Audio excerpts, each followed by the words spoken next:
Ngày 14 tháng 11, Văn phòng Cơ quan Cảnh sát điều tra Công an thành phố Đà Nẵng cho hay vừa ra quyết định khởi tố bị can và thực hiện lệnh bắt bị can để tạm giam đối với Trần Văn Hùng, 44 tuổi, trú tổ dân phố Hương Trà Đông, phường Hương Trà, thành phố Đà Nẵng để điều tra về hành vi giết người.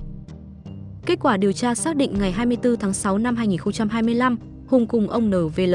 42 tuổi và ông NHSX, 55 tuổi, ngồi nhậu từ chiều đến tối tại hai địa điểm khác nhau. Ba người đã uống lượng lớn bia trước khi phát sinh mâu thuẫn. Khoảng 21 giờ cùng ngày, trong lúc nhậu tại quán thủy trên tuyến quốc lộ 40B, ông Hùng bực tức vì cho rằng ông L trêu ghẹo chủ quán là nữ. Trong phút nóng giận, ông Hùng mở cốp xe lấy hai con dao quay lại bàn nhậu và bất ngờ kề dao vào cổ rồi đâm vào ngực phải ông L khiến nạn nhân bị thương tích 13%. Hiện vụ việc đang được Văn phòng Cơ quan Cảnh sát điều tra Công an thành phố Đà Nẵng điều tra, xử lý theo quy định của pháp luật.